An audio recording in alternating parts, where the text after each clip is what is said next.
Bien, buenas tardes. ¿Se oye bien ahí? Vamos a ir empezando.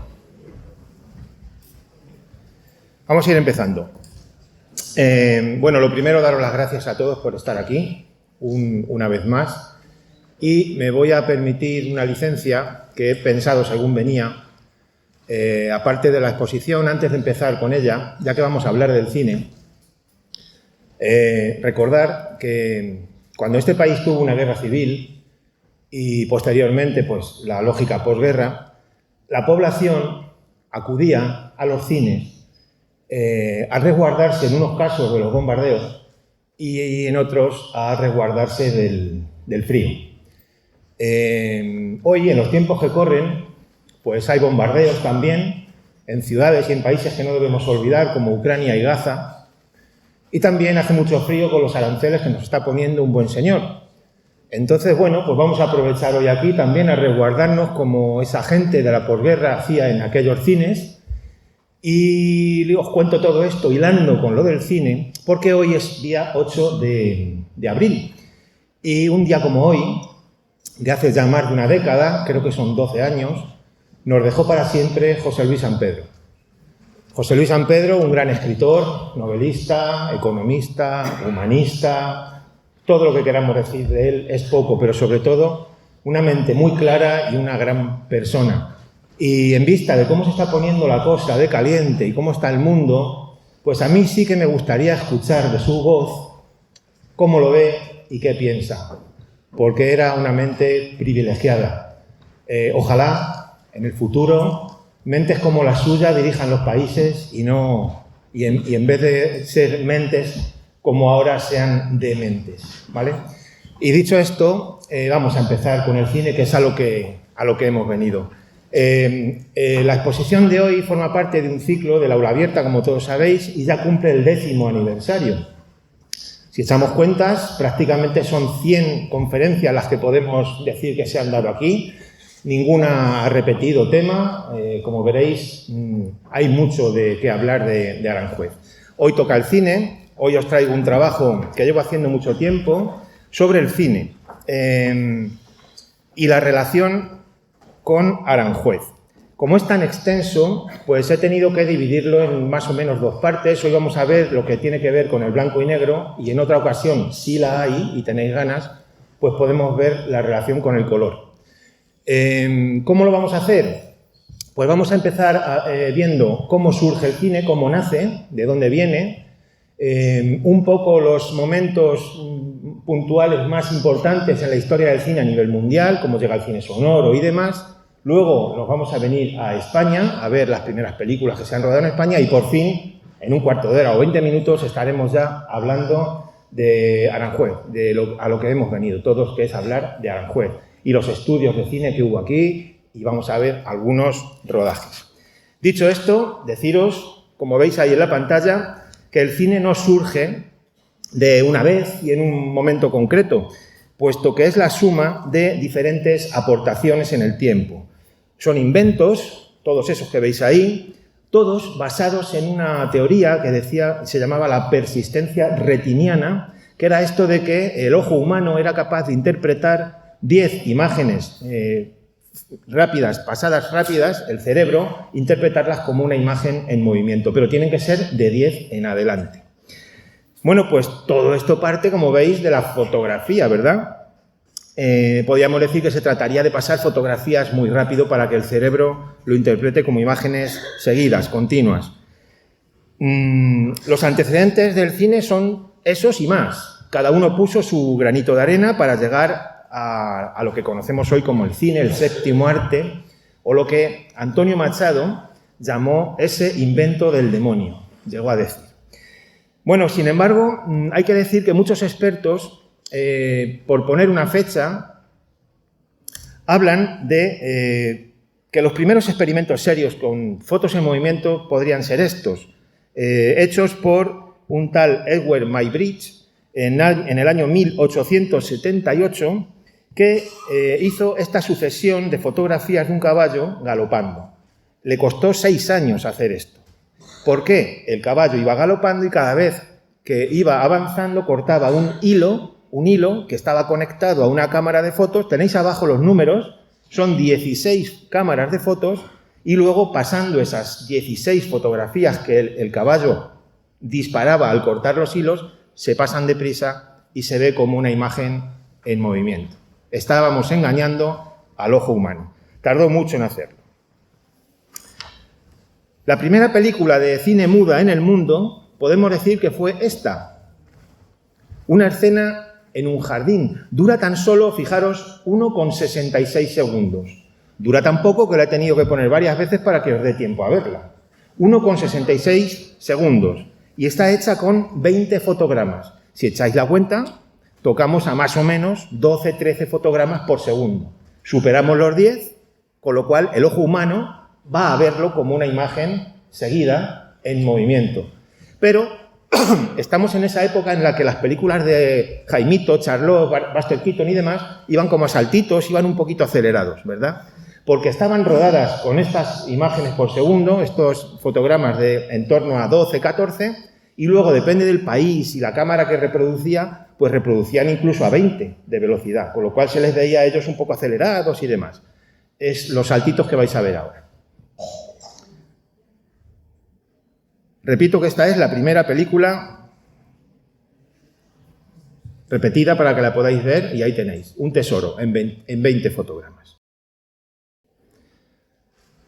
Lo que todo el mundo cuenta es que la era del cine, y se asimila como cierto, oficialmente comienza el 28 de diciembre de 1895 con esta película, de los hermanos Lumière, cuando proyectan la salida de los obreros de la fábrica. A esta proyección asistieron tan solo 33 personas. Fue un 28 de diciembre de 1895. No sé si es que le dieron poca publicidad al asunto o la gente se pensó que era una broma, como era 28 de diciembre. Estas escenas son muy famosas, seguro que las habéis visto todos.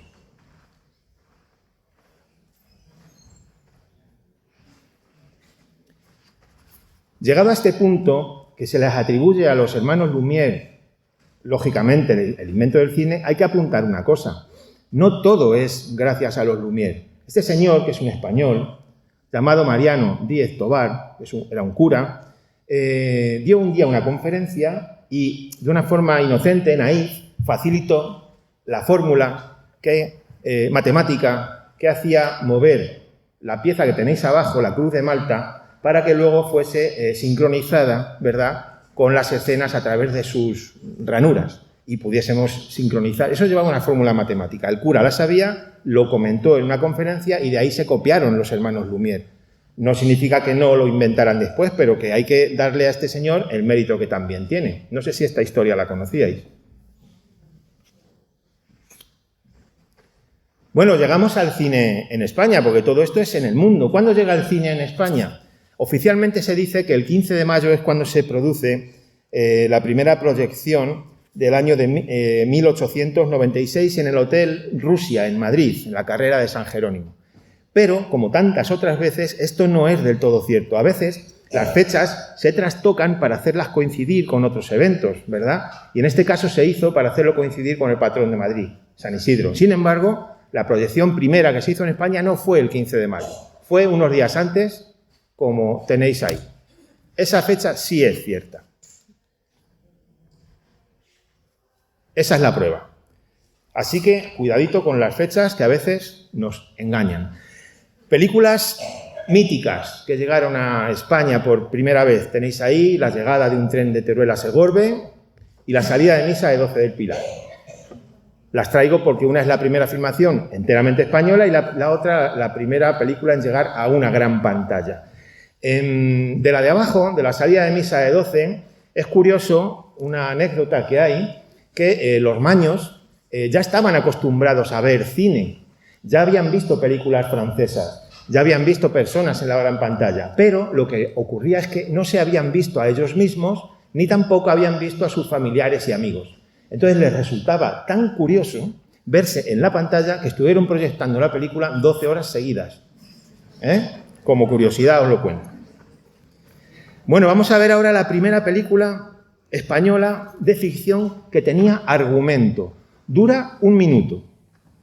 Y es el tiempo justo para que la película que vais a ver, que dura 1 minuto, tenga las 3 partes que realmente tiene que tener una película. Esto del planteamiento, el nudo y el desenlace. Lo vamos a ver en menos de 1 minuto. Si os fijáis, sigue siendo cine mudo. Estamos viendo el planteamiento. Llega la señora. El nudo, y ahora vamos a ver cuál es el desenlace.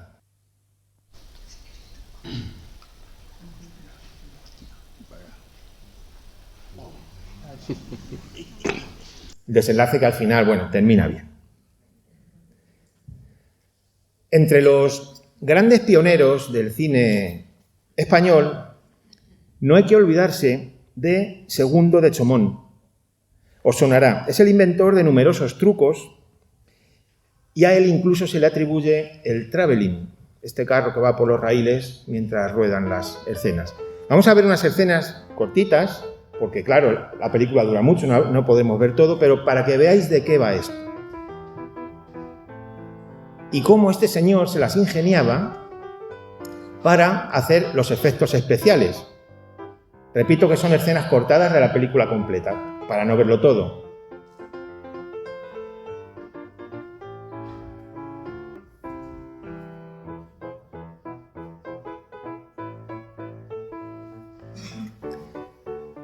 Aprovecho para iros diciendo que esto sí que tiene mérito, ¿verdad? Ahora, con la inteligencia artificial que viene, que ya está aquí, pues claro, esto suena a risa. Pero hay un problema, y os lo quiero contar.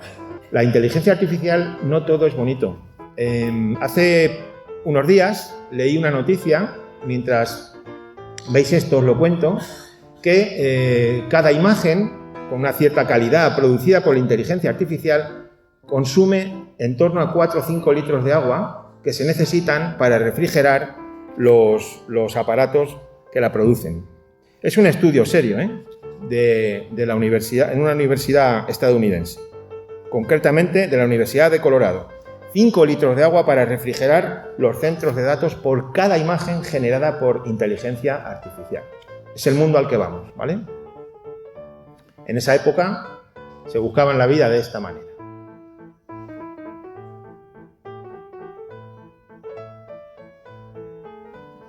Bien, pues vamos llegando a 1909, que es cuando surgen los primeros estudios cinematográficos en España, sobre todo Madrid y Barcelona. En esos momentos destacan 3 grandes directores, que son José Puig, Florian Rey y Benito Perojo. Los 3 directores luego rodaron bastantes películas aquí en Aranjuez. Pero la revolución del cine, la verdadera revolución del cine fue la llegada del cine sonoro. Si yo os pregunto qué película consideráis que es la primera del cine sonoro a nivel mundial, yo creo que todo el mundo va a coincidir en que es esta, El cantante de jazz.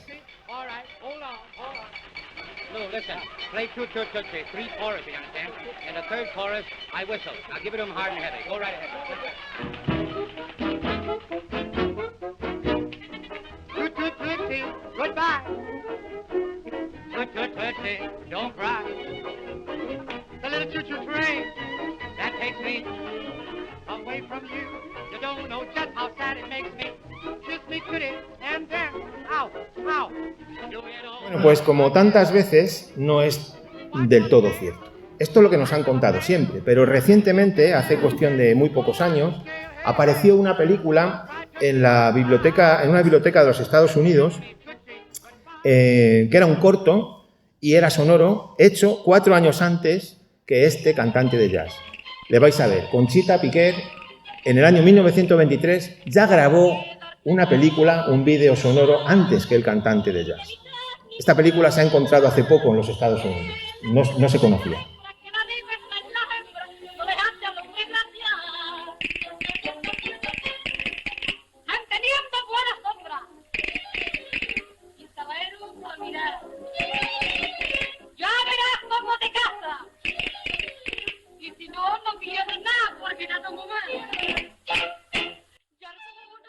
Bien.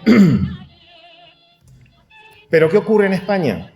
Pues que el cine sonoro, como todo, llegó después. Hubo que esperar unos años para que el cine sonoro llegase a España, que generó un problema, porque había que competir con Estados Unidos, luego lo vamos a ver, y eso costaba dinero.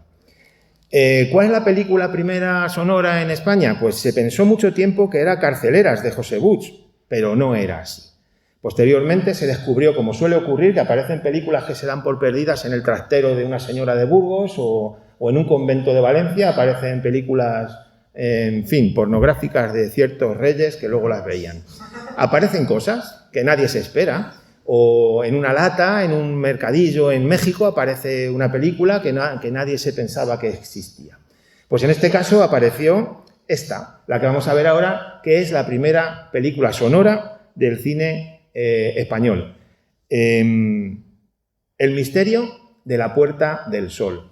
Vais a tener la oportunidad de escuchar la primera frase que se graba en la primera película del cine sonoro español. Os la voy a decir yo porque luego se oye mal, es muy vieja.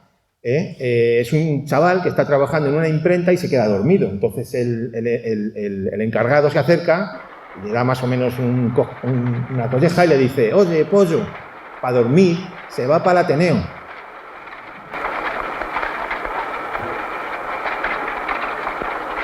Oiga, pollo, para dormir se va para el Ateneo.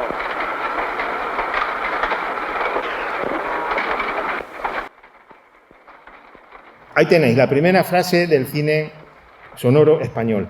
Oiga, pollo, para dormir se va para el Ateneo. Mítica frase. Repito, una frase castiza y popular que apareció en una película en un trastero de Burgos. Bueno, pues estamos en los años 30 y estamos en la época de la República, cuando se montaron diversos estudios de cine sonoro y una serie de productoras. Estamos en la Segunda República y podemos decir que en esos momentos la industria del cine español pues aumentó muchísimo la producción, ¿vale?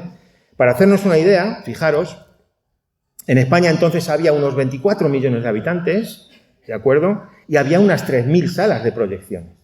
Hoy se puede decir que somos el doble de habitantes y salas de proyecciones, pues yo diría que la mitad y bajando, ¿eh?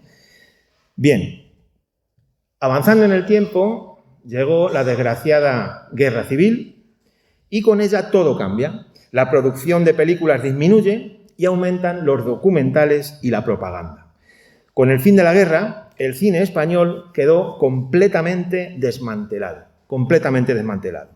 El bando vencedor destruyó, una pena, millares de cajas con grabaciones para eliminar todas las muestras que pudieron del cine republicano. Si sumamos esa destrucción provocada por los franquistas y un incendio que hubo en la Filmoteca, podemos asegurar que de todo el material que se había rodado hasta entonces, tan solo se conserva el 10 o el 15%. Una pena. Bueno, pues con la llegada de Franco al poder, el cine español entra en el periodo más trágico de su historia. Se reduce la producción al máximo y aparece la censura. Además, se impone el doblaje de las películas extranjeras, lo que permitía también alterar el sentido de las películas, lo que es la trama, ¿vale? A capricho. A finales de los 50, curiosamente, el régimen franquista, pues de alguna manera rompe un poco el aislamiento y ofrecen localizaciones, decorados y una mano de obra barata y buena mano de obra de calidad a las productoras extranjeras. Entonces esto pues se hace atractivo y vienen a rodar películas como Por un puñado de dólares o La muerte tenía un precio, ¿de acuerdo? Podemos decir que Samuel Bronston en esos años convirtió a España en un verdadero plató de rodaje. Y aquí se rodaron películas como Rey de Reyes, El Cid, estamos hablando de los años 61, 63, 60, hasta el 72, El Cid, como digo, Rey de Reyes, 55 días en Pekín, Lawrence de Arabia y, ojo, Doctor Zivago, Nicolás y Alejandra o Patton, rodadas las tres en Aranjuez, escenas en Aranjuez, ¿vale? En cuanto al cine español, pues surgen comedias baratas en esos años, comedias a la española, que la verdad que tienen mucho éxito en los años 60 y el llamado cine de mensaje con Luis García Berlanga y Juan Antonio Bardem. Por otro lado, también aparece un cine español nuevo con directores como Carlos Saura, ¿verdad?, que también rodó bastantes películas aquí en Aranjuez, y Luis Buñuel con su famosa Viridiana, que estuvo 16 años prohibida. Llega la democracia y, claro, todas las artes surgen están deseosas de explotar en su creatividad, y tanto la pintura como la escultura, la fotografía y en este caso el cine, pues sufren una explosión de creatividad y de libertad, ¿de acuerdo? Y es cuando ya empiezan, pues, a venir las películas de, no sé, Pedro Almodóvar y demás, ¿vale? Y por fin llegamos, después de ver un poco el cine en el mundo y el cine en España, a qué pasó con el cine aquí en Aranjuez. Aquí en Aranjuez. Todos habéis oído hablar de que en alguna ocasión aquí hubo unos estudios de cine, ¿verdad? Ahí tenéis las fechas en las que se puede decir que empezó y terminó la aventura. Hay que decir que en aquellos momentos el cine español no podía competir con el de Estados Unidos y menos todavía con el cine sonoro. Era un problema. Había una población, sin embargo, de unos 200 millones en 24 países de hispanohablantes, ¿de acuerdo? Y eso era, pues, un mercado que había que tener en cuenta. Entonces, España perdía cada día 1 millón de pesetas en esta industria. Cada día, en esos años, era una pasta. Y bueno, hubo un proyecto, unos señores unos promotores que vieron oportunidad y decidieron aventurarse a crear unos estudios de cine en Aranjuez. Era octubre del 31 y buscaron unos terrenos donde llevar a cabo el proyecto. Parecía una inversión segura y ambiciosa. Muchos ya sabéis dónde estamos. Se pusieron en contacto con el ayuntamiento, que entonces el alcalde era Doroteo Alonso Peral, ¿de acuerdo? Y, bueno, en esos momentos también, en diciembre, a los pocos meses de ese mismo año, en Madrid se estaba celebrando un congreso hispanoamericano de cinematografía. En ese congreso estaban llamando la atención precisamente sobre la dependencia que tenía el cine hispano, de habla hispana, con respecto al de Estados Unidos. En ese momento, pues, se les invitó a estos congresistas a venir a Aranjuez a ver los solares que habían elegido los promotores para hacer esta industria aquí, y se encontraron con estos terrenos. Son unos terrenos en los que había un campo militar de instrucción y una huerta anexa que se encontraba, como sabéis todos y todas, al final de la calle Moreras, a la izquierda, ¿vale? Era un lugar ideal, ¿vale? Contaba con un canal, un CAF, muy cercano, paisajes ideales, un buen patrimonio histórico y una cercanía importante a la ciudad de Madrid, a la capital de España. Ayuntamiento y vecinos participaron en la empresa comprando acciones que iban desde las 100 a las 500 pesetas, lo que facilitó que cualquier tipo de bolsillos pudiese optar a participar en el asunto. Pero bueno, la cosa a veces no funciona bien y el asunto, pues, no iba según lo previsto, con lo que necesitaron hacer un viaje con este camión buscando pequeños inversores. Recorrieron más de 500 pueblos de España pidiendo ayuda.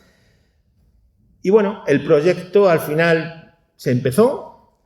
Consistía en una explanada para el rodaje de exteriores, 3 grandes estudios preparados para superproducciones, 4 más pequeños para rodajes de interiores, oficinas, laboratorios, residencias de empleados, un casino, restaurantes, talleres, almacenes e incluso un campo de fútbol para que los actores y actrices, cuando estuvieran en un descansito, pues pudieran echar un partidito de fútbol a jugar a la pelota. Bueno, pues finalmente, en junio del 32, se colocó la primera piedra. Asistió al evento un gran número de personas del pueblo y muchas autoridades. Era una empresa muy ambiciosa, muy atractiva. Todos habréis oído hablar la expresión esta que dijo el arquitecto Casto Fernández Sau cuando declaró que las condiciones de este terreno, que había sido elegido y que estaba a 12 horas de tren de los más variados paisajes, iban a convertir a Aranjuez en el Hollywood de los países de lengua española. Esto lo habréis oído todos. Sin embargo, Pues hay que decir que Aranjuez tuvo un competidor muy serio en Barcelona. ¿De acuerdo? Barcelona en esos momentos ya tenía los primeros estudios de cine sonoro de España. Bueno, pues empezaron las obras y enseguida se produjeron las primeras películas. Esto supuso un auge en la economía local por la creación que hubo de numerosos puestos de trabajo. El tiempo avanzó y a los 3 años de su nacimiento, Ecesa va a desaparecer arruinada. Hubo intentos fallidos de recuperar el asunto por medio de EASA, Estudios Aranjuez S.A., y las instalaciones luego, posteriormente, fueron usadas por Cifesa, como tenéis ahí, que seguirá con los rodajes hasta el año 1940. Entonces, hubo un nuevo periodo de inactividad que duró 2 años, sumado al que hubo previo de la Guerra Civil. Bueno, pues podemos decir que la aventura de los 12 años se quedó prácticamente en 12 menos 4 menos 5 años. En 1942 se llegó a anunciar la llegada de la nueva productora, SAFE, que llegó a filmar algunas pocas películas también en Aranjuez. La última que se rueda es en 1944, de título Empezó en boda. Ese es el último trabajo que se hizo en los estudios de Aranjuez, protagonizada, como sabréis algunos, por Fernando Fernán Gómez y una incipiente Sara Montiel con 16 años, que fue su primera película. A partir de aquí, los estudios, bueno, pues desaparecen del panorama y en el 51, después de unos años de inactividad, gracias al aislamiento que tenía el país y a la penuria económica de la posguerra, pues al final se abandonó definitivamente el proyecto del Hollywood español. Las instalaciones se vendieron a MAFE, Manufacturas Fotográficas Españolas, una empresa dedicada al material fotográfico y de película radiográfica, que posteriormente fue absorbida por AGFA y cerró sus puertas definitivamente en el año 2001. Y vamos con los rodajes. Vamos con el cine en Aranjuez. Antes de comenzar este nuevo bloque, quiero deciros que los rodajes de Aranjuez superan los 200. Es tanto que, como dije al principio, es muy difícil y he tenido que separar el blanco y negro del color. Pero es que ni siquiera podemos ver todo el blanco y negro. Entonces hay películas que las voy a mencionar, pero no vamos a hablar nada de ellas, como son, por ejemplo, películas que no tienen localizaciones claras o importantes, otras que están desaparecidas, por lo que contamos antes, por la guerra, por las destrucciones, o hay alguna duda de su rodaje aquí. En estos casos se han quedado fuera de la exposición de hoy películas como Nuestro culpable, desaparecidas muchas de ellas y que sí se han rodado aquí, El reloj del anticuario, Se ha fugado un preso, El niño de las coles, Invasión, La bien pagada, Rumbo al Cairo, Lola Triana, Castilla se liberta, Crisis mundial, Matrimonio secreto, Dora la espía, La maja del capote, Inés de Castro, Caperucita roja, María Antonia la caramba, El caballero negro, Martingala, Sangre y arena, Misión blanca, La guerra empieza en Cuba, Llegar a más, Su noche de bodas, Don Quintín el amargao, Es mi hombre, El rey que rabió, El curioso impertinente, Entre barracas, etc. Todas estas las dejamos porque están muchas desaparecidas y otras no está clara la localización de las escenas. Bien, de manera que hoy solo vamos a ver una pequeña selección de títulos, pero sepáis todos que hay muchas más. También quiero aclarar otro asunto. Se dice que la primera película rodada en los estudios de Aranjuez fue Sol en la nieve. A ver, no es del todo cierto. Sol en la nieve de León Artola se rueda en Madrid. Aranjuez lo que hace es que participa en la producción, no en el rodaje, no se rueda. Hay que tener en cuenta también que antes de rodar películas en los estudios que hemos visto, ya se rodaban cosas en Aranjuez. No hacían falta los estudios para hacer rodajes en exteriores. Y, por ejemplo, este señor, que ya hemos hablado de él en alguna ocasión, estas son las películas que no vamos a hablar de ellas, el señor Sagarminaga y Averasturi era un empresario bilbaíno que demostró un interés especial en todo tipo de artilugios ópticos. Le traigo porque se hizo con una colección de más de 100 películas de cine mudo de entonces, de los Lumière, que hoy son propiedad de la Filmoteca Y bueno, dentro de esa colección de 100 hay algunas que nos interesan mucho, como esta, de 1903, que es, podemos asegurar que es la primera película que se rueda en Aranjuez. Película corta, 10 minutos, 11, no es un largometraje, de acuerdo, pero es el primer rodaje que se hace en Aranjuez, 1903. Se titula Corrida de Fuentes. Algunos ya la hemos visto, ¿verdad? Os suena. Está protagonizada por un torero de la época, Antonio Fuentes, que había sido cogido en la Plaza de Madrid y reaparecía este día. Era un día de fiesta en Aranjuez, un 30 de mayo. Dicen que era un torero, Chele, que está por ahí, lo podrá corroborar, que era un torero muy elegante, dicen que el más elegante de la época, y algunos que incluso de la historia, no lo sé. Fijaros cómo es una época en la que los caballos no llevaban peto, ¿vale? Y estaban expuestos a las cornadas del toro. Era muy normal que en estas corridas de esta época, en cada corrida, murieran del orden de 12, 14 caballos. Caballos que entonces llamaban pencos. Pencos.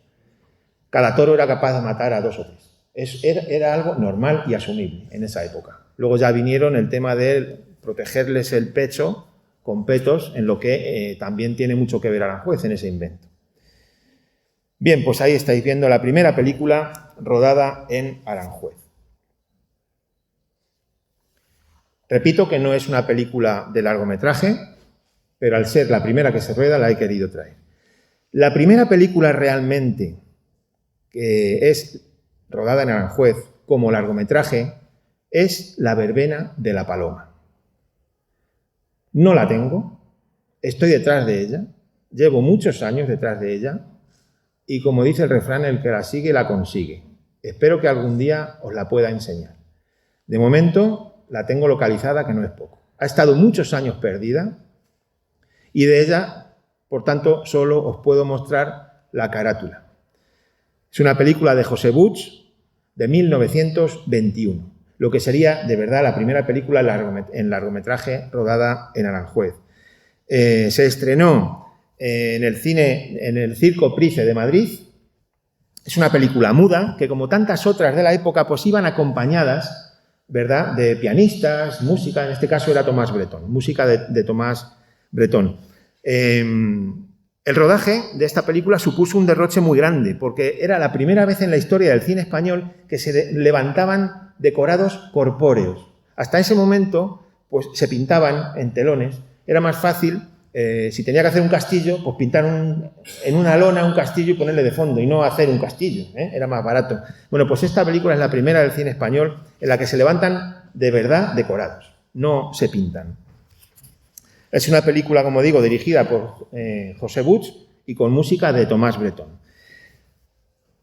Seguimos avanzando y vemos esta que está desaparecida, pero os la quiero traer porque tiene algo curioso.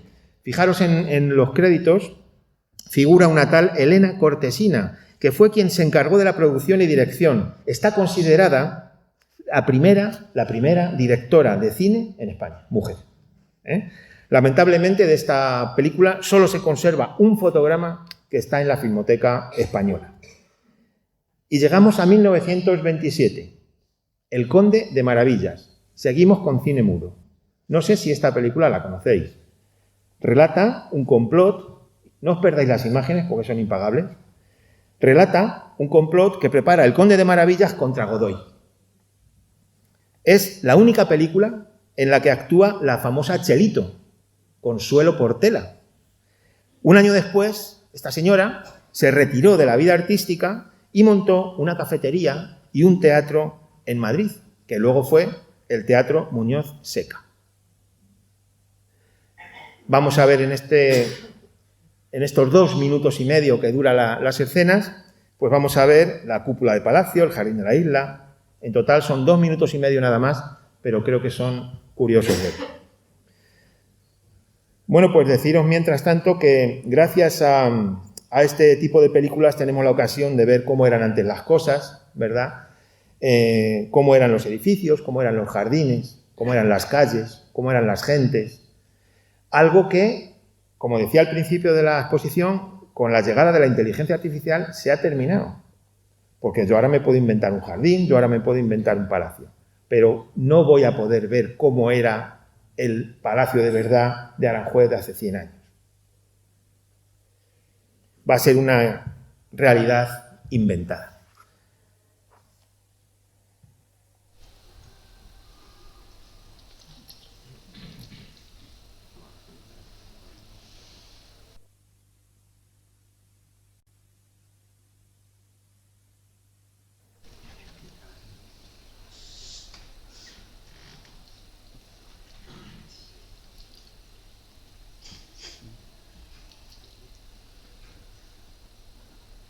¿Conocíais esta película? Podéis hablar, ¿eh?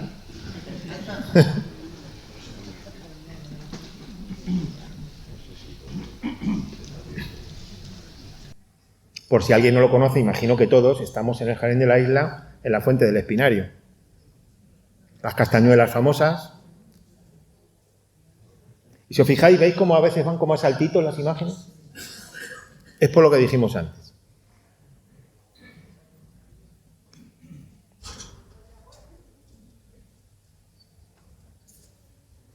Bien, pues llegamos a 1934, El novio de mamá, una película interpretada por Imperio Argentina y Miguel Ligero. Es una película que se rueda de noche, con muy pocos medios y un presupuesto muy bajo para la época. Se estrenó en el Cine Avenida de Madrid y tuvo bastantes quejas del público porque el sonido era garrafal, era horroroso. Tuvieron que volver a grabarlo y a sincronizarlo. Era una pega que había en los estudios de Aranjuez. El cine sonoro tenía ahí estaba un poco cojo, no terminaba de arrancar bien. Y llegamos a 1934 también con La hermana San Sulpicio, una película que es una comedia dirigida por Florian Rey y que la interpreta Imperio Argentina y Miguel Ligero también. De esta película hay 3 versiones. La de Aranjuez es la que se rueda en el año 34. Hay otras del 27 y del 52, ya más modernas, por Carmen Sevilla. La nuestra sería esta, la que estáis viendo, 1934, que es la que se rueda en Aranjuez. Las imágenes son las que son, la calidad es la que es. He intentado mejorarla lo más que he podido, pero no he podido más.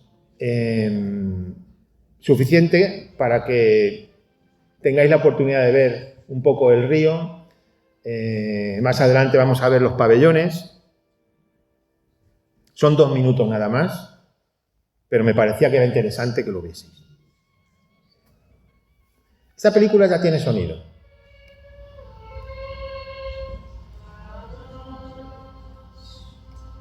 Esa chorrera que habéis acabado de ver sigue existiendo, ¿eh? Ya, lo que pasa es que echa bastante menos agua.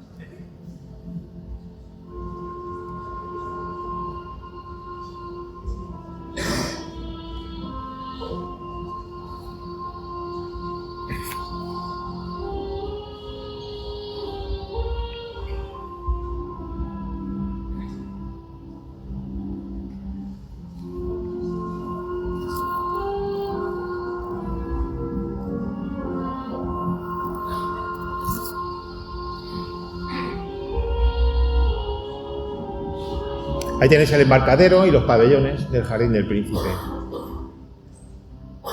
Se distingue, ¿no? Más o menos.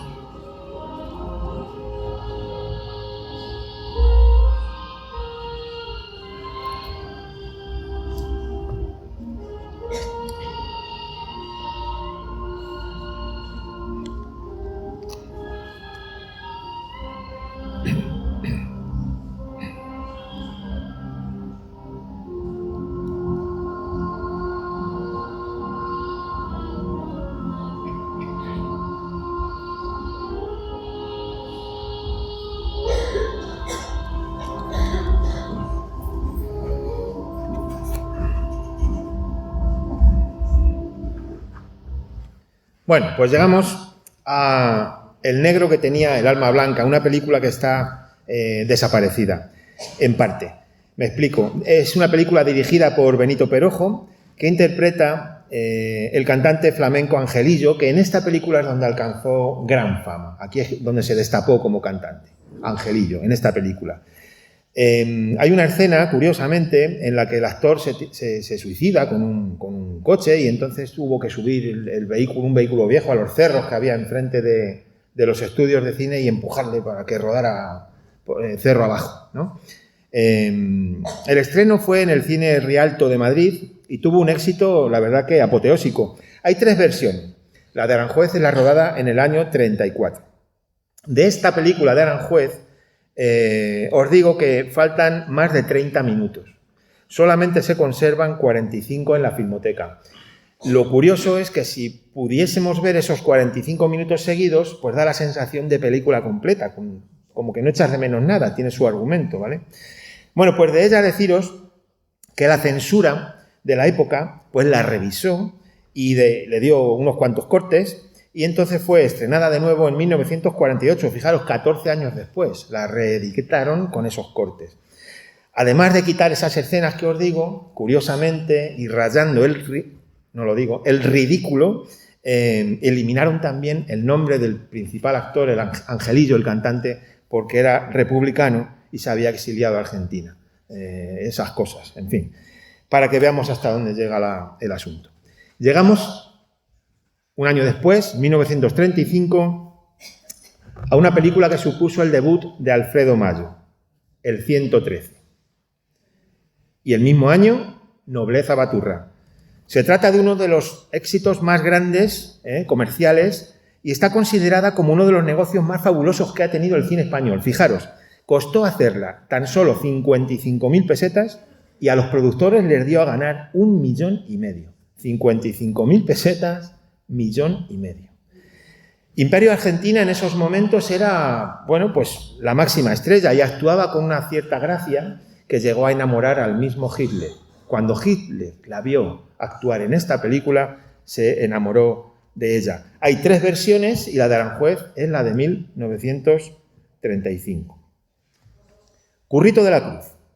Una apuesta muy fuerte de Ecesa que invirtió un presupuesto que superó el 1.000.000 de pesetas, que para la época era bastante alto.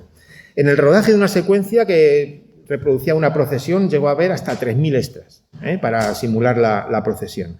Hay 4 versiones y la de Aranjuez es la de 1936. Y llegamos a nuestra Natacha, también desaparecida. Hay muchas películas desaparecidas. Está basada en una obra de teatro de Alejandro Casona, que está inspirada la obra en la propia madre de Alejandro Casona, que curiosamente se llama Faustina Álvarez y curiosamente fue la primera inspectora de enseñanza primaria en España. Cuenta, en este caso, Fernando Rey, uno de los actores, que no sale en el cartel porque era un actor secundario que estaba empezando en el asunto del cine, que llegó, era su primera experiencia en el cine, hizo de extra, cobró 12 pesetas, Fernando Rey, por esta película, y vino a Aranjuez en tren y cuando regresaba hacia Madrid se encontró que las calles estaban ya en ebullición, se estaba masticando el estallido de la guerra civil. Eso lo cuenta él. Bueno, pues la copia española, deciros que está desaparecida. Unos culpan a esa destrucción masiva por el franquismo y otros al incendio que os he comentado. Ambas posibilidades pueden ser ciertas. No se sabe en qué momento desapareció la película. Ambas posibilidades son aceptadas.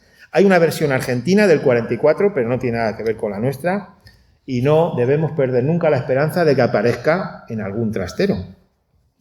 Llegamos a El genio alegre, una película interpretada por Antonio Vico, como tenéis ahí, y Fernando Fernández de Córdoba. No olvidéis este nombre. Los actores, hay que decir que estamos en el 39, en el año 39, cuando se estrena la película, y los actores, sufrieron un rodaje bastante accidentado, lleno de penurias. Situaros siempre en los años en los que se rodó. No hay que olvidar que se inicia la película en mayo del 36, se empieza la película en los estudios CEA de Madrid. Lógicamente, con el inicio de la guerra quedó interrumpido y el 18 de julio estaban en Córdoba, ahí se para el rodaje. Luego la tuvieron que terminar de rodar 3 años después aquí, en Aranjuez.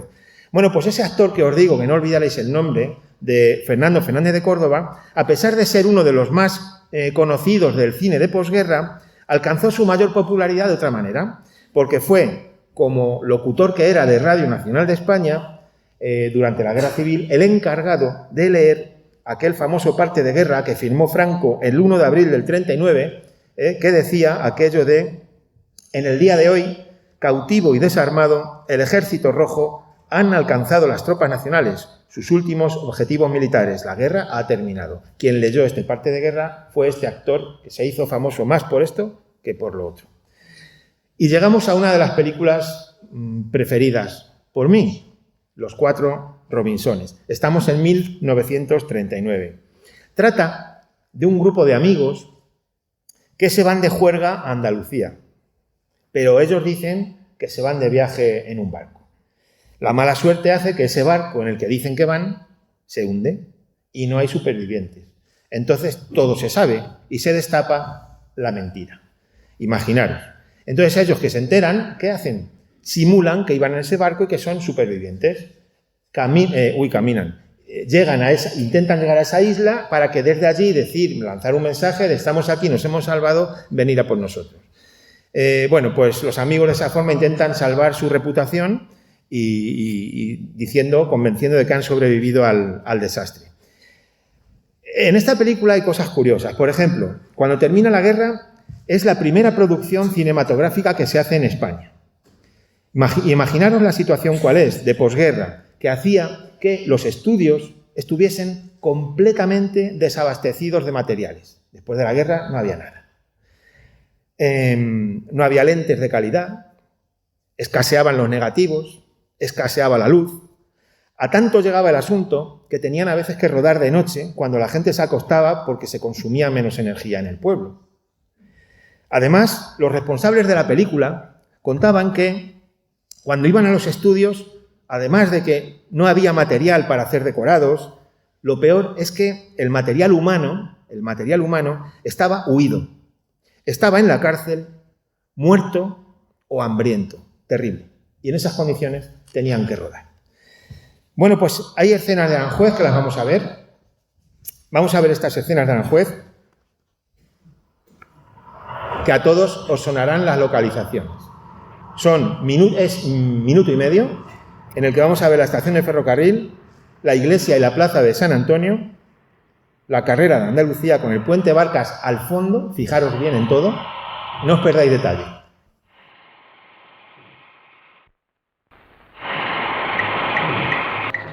Ay, mamá, qué bonita está la mar, será como yo sé cómo se llama, no lo puedo esperar. Ay, mamá, qué bonita.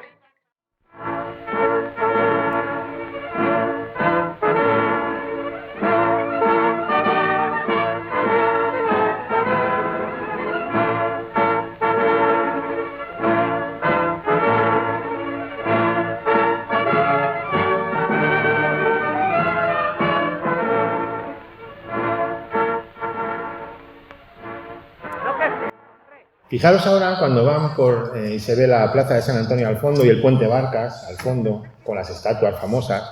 Fijaros en la gente que sale al fondo en la grabación, que son ajenos a la película. En una ocasión pasa un niño con una bicicleta, en otro un paisano que se queda mirando como diciendo: ¿esto qué es? ¿Qué pasa? ¿Ha pasado algo?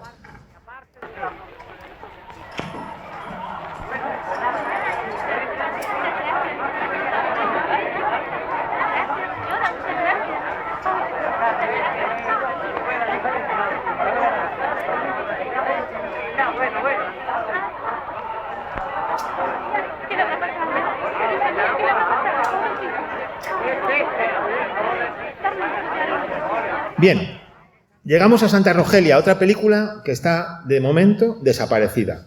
Una película cuyo rodaje iba a comenzar en los estudios de Aranjuez el 18 de julio del 36, pero ya sabéis que habían cogido un mal día.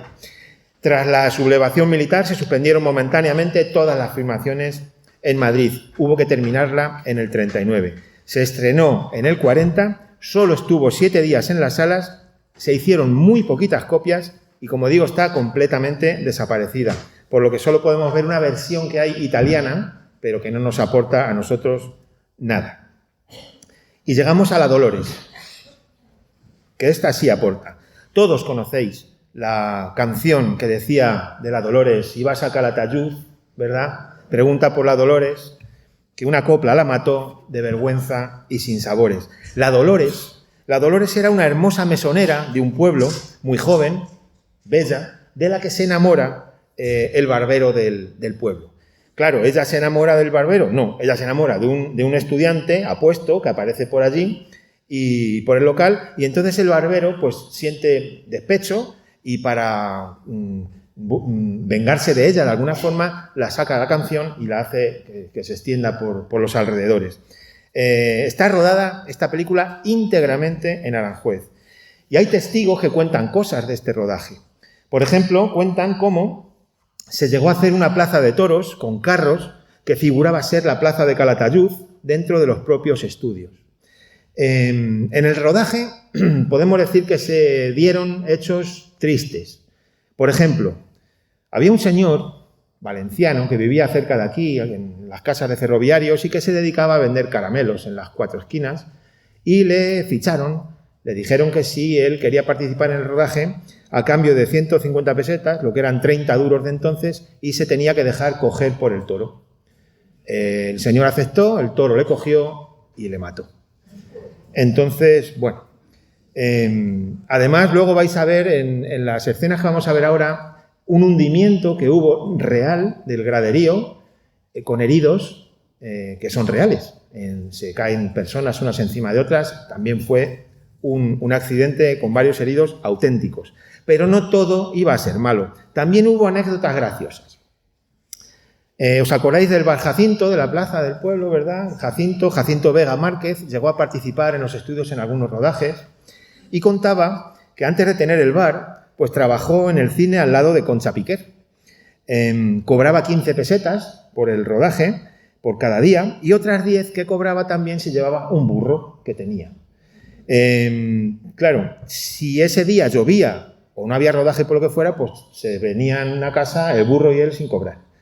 Durante la grabación de una secuencia, otra anécdota curiosa, hay una secuencia en la que hay una escena que en el mesón hay 2 jamones. Situaros en el año del rodaje, que estamos hablando del año 40, recientita la posguerra, y había hambre y había necesidades.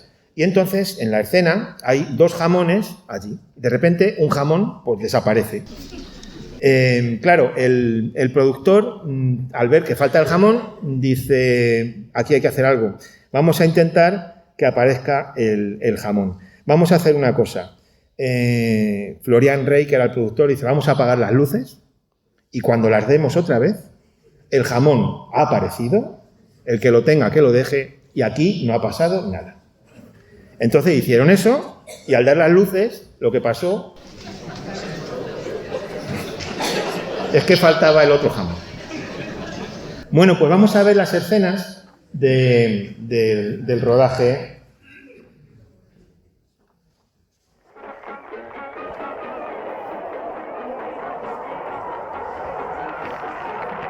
He cogido unas pocas escenas, ya os digo que la película está rodada íntegramente aquí, solo unas poquitas para que os hagáis una idea.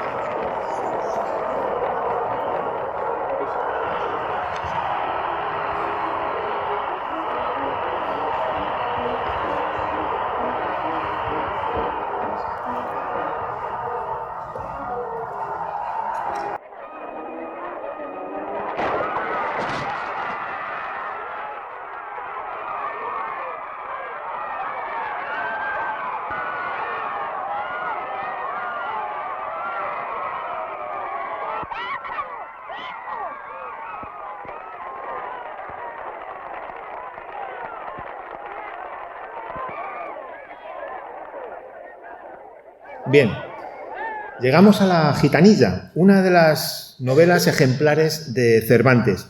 Y os la pongo porque, bueno, hay un documento de la Universidad Politécnica de Valencia en el que literalmente se decía: el acercamiento de Cifesa al poder se materializó de diferentes formas, como fue la visita que realizaron el ministro del Aire, general Yagüe, y sus ayudantes en 1940 a los estudios de Aranjuez, para presenciar el rodaje de La Gitanilla, siendo acompañados en su visita por la protagonista de la misma, Estrellita Castro.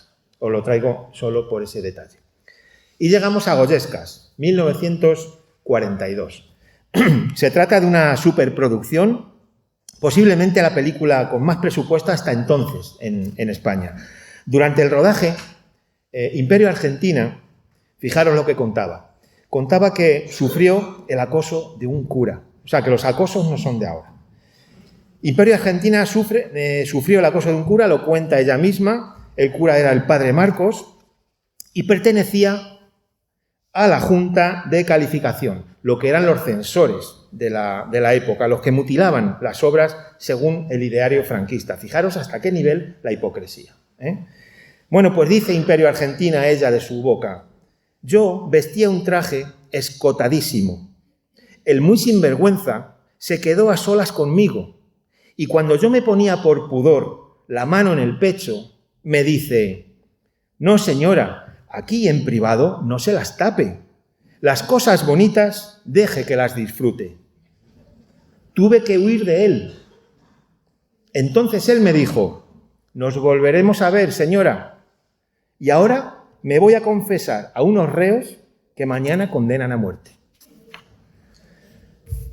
Yo tardé varias horas en poder incorporarme al rodaje por la rabia, el asco y la impotencia que sentí, contaba Imperio Argentina. Bien, pues llegamos a el año 1943, El abanderado. Aquí vamos a ver unas escenas de 30 segundos nada más, rodadas en la Fuente de las Nereidas, en el Jardín del Parterre, y es una película que narra los hechos sucedidos en 1808, en la Guerra de la Independencia, y la muerte de los capitanes Daoiz y Velarde. Son 30 segundos nada más. Sí, mi padre está conforme con la fecha. Nos casaremos el 9 y él podrá incorporarse el 10 a su destino. Parece que lo dices con tristeza. No, es que me asusta pensar que no se llegará a realizar nuestro sueño. Os me echó las cartas una gitana. ¿Y qué te dijeron? Nada, no quiero que tú también te preocupes. Toma, en prenda de alianza y para que cumplas tu promesa, te entrego este anillo de mi madre. Me lo di al morir y nunca me lo he quitado desde entonces. Se vende un palacio, 1943, una película dirigida por Ladislao Bagda, como suena, que alcanzó luego fama con Marcelino Pan y Vino, por eso la pongo. Empezó en Boda, que ya mencionamos antes, 1944, que supuso el debut, como dije, de Sara Montiel como protagonista junto a Fernando Fernán Gómez, con tan solo 16 años. ¡Ay! Se ha ido. Las cosas del directo.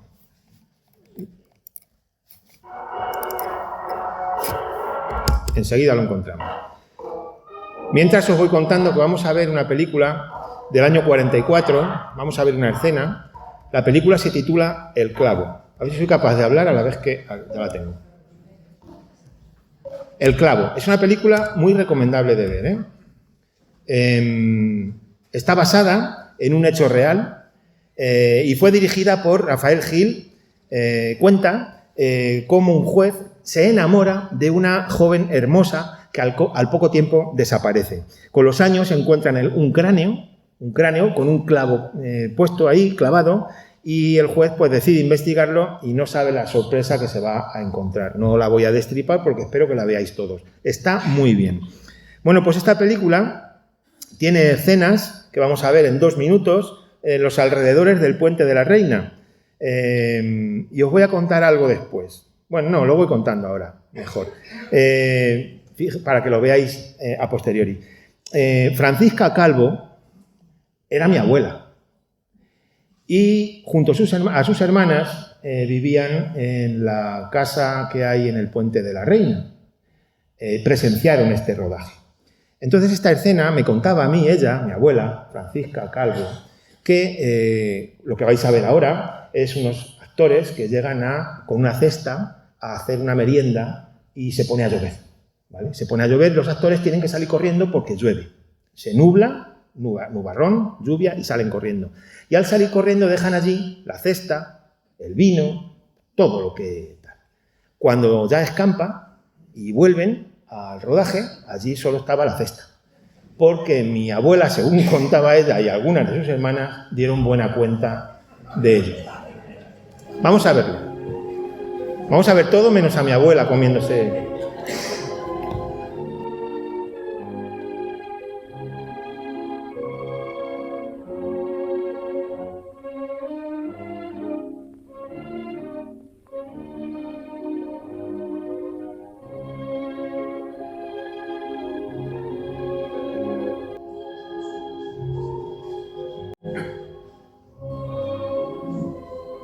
Me muero de hambre. Y no creo que encuentres paisaje más a propósito para una buena digestión. Pues verás que merienda. La he preparado yo. Pestiños. Y rosquillas. Y pastelillos de crema. No vale. Si empiezas por el postre le quitas el gusto a lo demás. Delicioso. ¿Y ahora no hay vino? ¿Por qué me has tomado? Hay vino. Hay jerez. Hay de todo. No se te ha olvidado un detalle. Gracias. De nada. ¿Merendamos como Dios manda? Como Dios manda lo que quieras. Y cuando quieras. Uy, me parece que ahora sí que va a aguarse la merienda. Y no por haberme comido un pestiño precisamente. Ya está lloviendo. ¿Qué hacemos? Ante todo, cobijarnos. Déjalo todo, vámonos. A la vuelta de aquellos árboles hay una granja.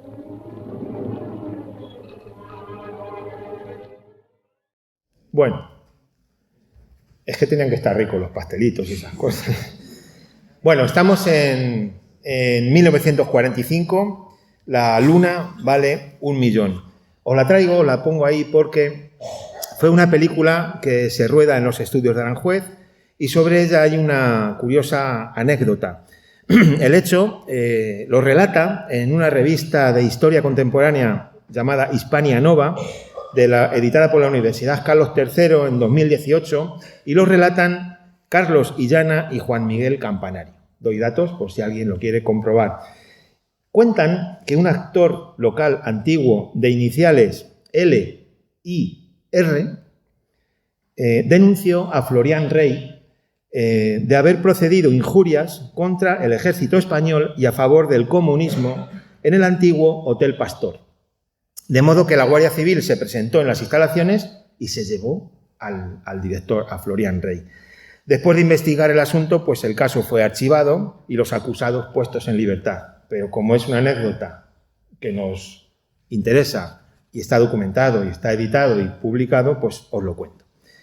Y llegamos a la famosa del Marqués de Salamanca, una película que todos habéis oído y todas habéis visto. Es una película que fue un encargo oficial del gobierno franquista. En ella se puede ver la llegada del tren Madrid a Aranjuez y al principal personaje, Salamanca, pero tratado de una manera un tanto parcial, ¿vale? El Marqués de Salamanca, sabéis que alcanzó una gran fortuna varias veces y se arruinaba así, pero esa fortuna la conseguía básicamente de forma inmoral, se aprovechaba de las desgracias de los demás. Llegó a ser incluso acusado de corrupción y terminó sus días arruinado. A pesar de todo, curiosamente, fue el primer español que instaló en su casa un cuarto de baño. Vamos a ver escenas.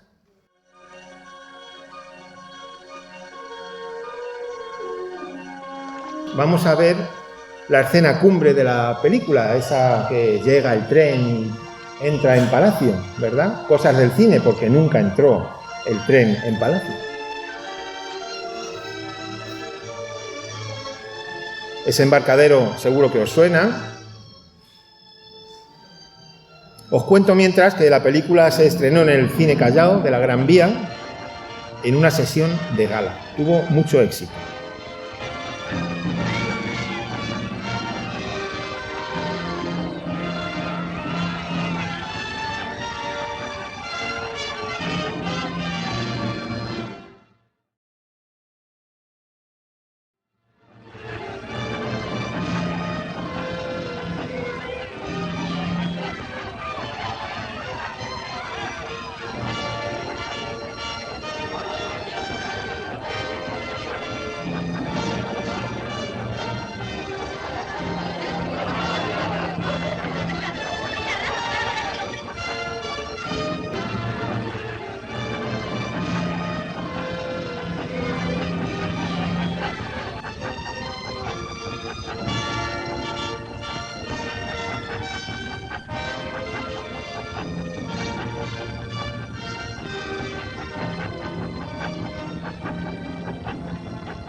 Bien, Cerca del cielo, 1951. Nos vamos acercando, ¿verdad? Al final, muy poco a poco, ya esto se va terminando.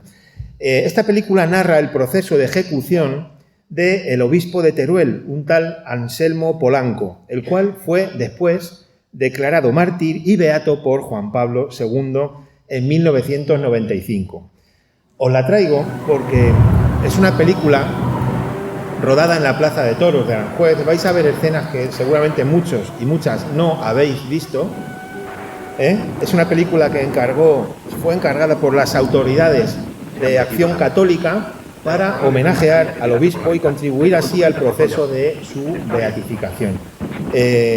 Todas las escenas van a ser dentro de la Plaza de Toros.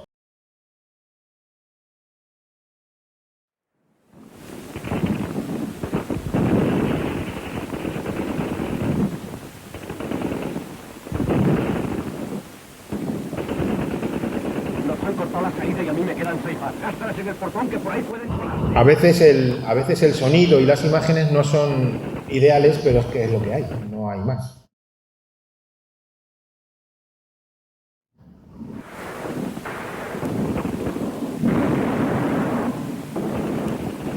Adelante. Vamos, adelante.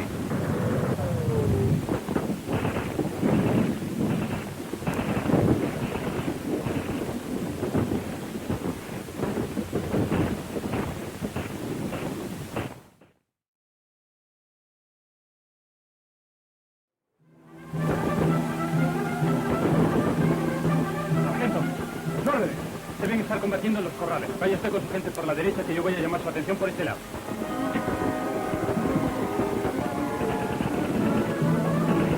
Ahí está. A ellos.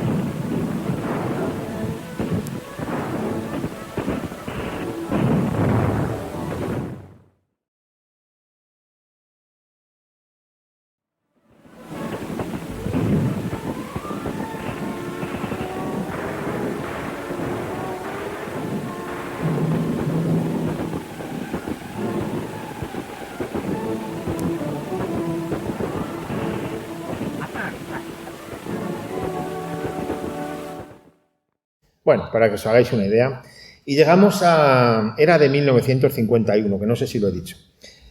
Pluma al viento, del año siguiente. 1952, una película de Carmen Sevilla, José Luis Ozores y María Isber. Os voy a poner unas escenas solamente de 20 segundos, pero que me parecen interesantes. Están situadas frente al castillo y al fondo vamos a ver los pabellones. Son 20 segundos. Si palpadeáis os lo perdéis. Ya lo tengo. ¿Qué dices? Mi fórmula, el rayo X2. Lo que te expliqué el otro día. Vengo de hacer las pruebas con mi nuevo aparato y no me ha fallado un solo electrón. Esto marcha, chico.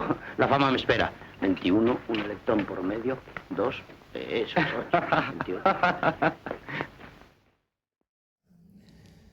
La otra vida del Capitán Contreras, 1955. Es una película dirigida por Rafael Gil y es interpretada por Fernando Fernán Gómez, María Asquerino y Fernando Sancho.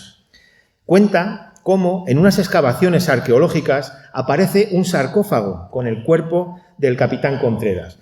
El cuerpo estaba en estado de letargo desde 1650 debido a una droga que le habían administrado, ¿vale?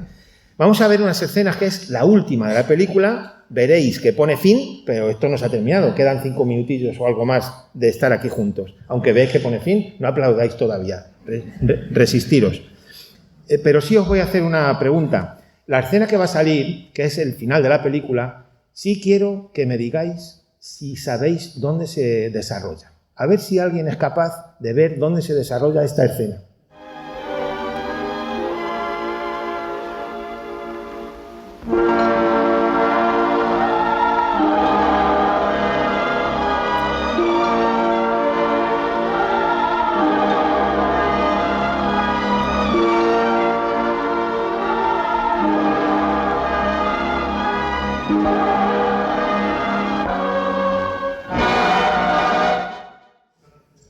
¿Alguien sabe dónde era? Es el jardín del Príncipe. Sí, señor. ¿En qué parte? Donde están las granadas y todo eso. Es la calle que divide, está a la izquierda. Espera, le damos para atrás.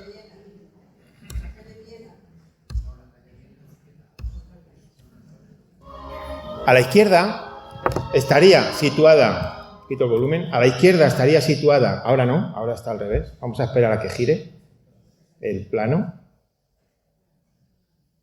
Esta. A la derecha estaría la zona reservada, prohibida del Jardín del Príncipe, separado por esta calle, a la izquierda estaría la Casa del Labrador y al fondo el río. Podemos decir que los actores caminan por lo que era la madre del río antiguo. ¿Vale? Venga, seguimos. Llegamos a Fray Escoba, del año 1961. Una película de Ramón Torrado, con música de Manuel Parada. Trata de la biografía de un niño negro que sufre humillaciones por el hecho de ser negro. Se reían de él. Y al final, pues de mayor, decide entrar en un convento donde él se dedica a barrer, mientras que se ríe mucho. Él se ríe mientras barre y al final le apodan como Fray Escoba. Es un señor que alcanzó gran fama por los milagros que dicen que hacía y se convirtió en San Martín de Porres con el tiempo. San Martín de Porres, un santo negro que goza de una gran devoción, especialmente en Latinoamérica. Fijaros, en Perú su nombre lo lleva un barrio, una universidad e incluso un equipo de fútbol de primera división. Bien, y llegamos al Cantor de México. Os dije al principio que solo íbamos a ver películas en blanco y negro y así ha sido hasta ahora. Esta es la única que vamos a ver en color, es la última que vamos a ver hoy y la pongo porque he querido que sirva como eslabón para si hay una siguiente exposición de películas en color. Sería la primera en fecha, la primera en color, que enlazaría con los siguientes documentales que podemos ver rodados en color. El Cantor de México, con Luis Mariano. En sus principales papeles está también Manolo Morán, pero sobre todo, como digo, Luis Mariano. Luis Mariano fue todo un icono en su época. Se habló muchísimo de la relación que tuvo con Carmen Sevilla. Incluso se llegó a decir por 3 veces le pidió matrimonio y ella le rechazó. Esta película fue la última gran película que protagoniza este señor, Luis Mariano, que falleció en 1970 en París. Desde entonces, fijaros, sus restos descansan en el País Vasco francés, donde tenía él una casa donde vivía. Y la tumba, como si fuera un Elvis Presley, está siempre cubierta de flores por los admiradores que reciben, que van allí a visitarle a diario. Siempre hay flores en la tumba de Luis Mariano, a pesar de los años que han transcurrido ya desde su muerte. Así que vamos a ver una escena que creo que os va a gustar. No os digo dónde es porque lo vais a ver enseguida. Y con esto vamos a ir terminando. Es Acapulco, donde tú y yo vamos a encontrar un mundo mejor. En el anochecer hay siempre una canción que llama a una mujer. Ellas te han de dar todo el frenesí que te anuncia el mar. Frente al océano tropical, un paraíso terrenal. Es Acapulco, donde tú y yo vamos a encontrar un mundo mejor. Bueno, pues hasta aquí llegó la historia. Espero que os haya gustado. Gracias.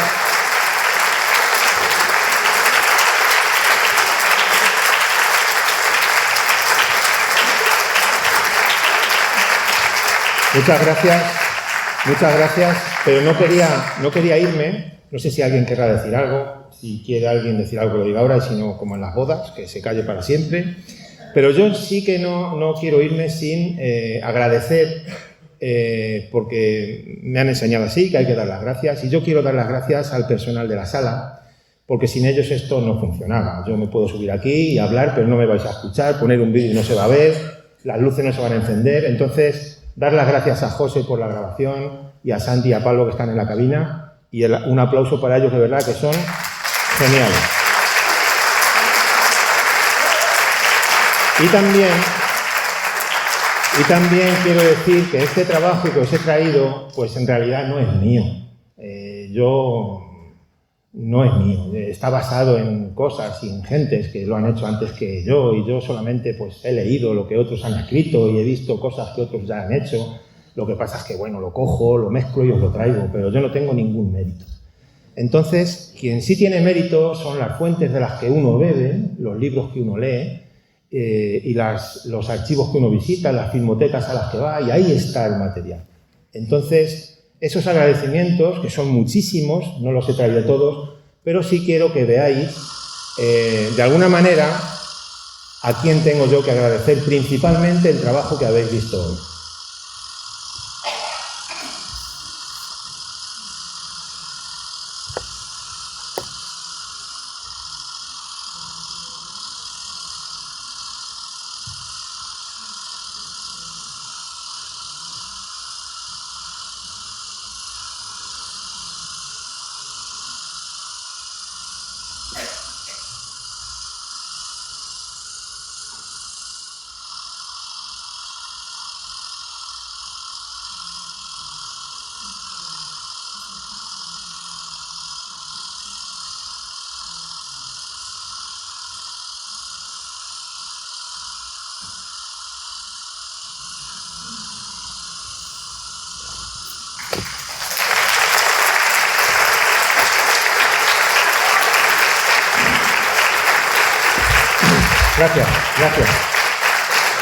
Gracias.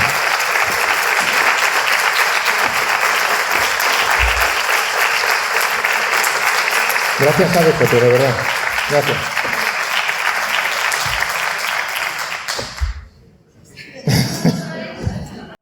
Tú no haces el trabajo de unir todas esas cosas. No lo vemos. Es tu trabajo, es tu estudio, es tu búsqueda, es tu recopilación de todo para explicarlo como son. Gracias.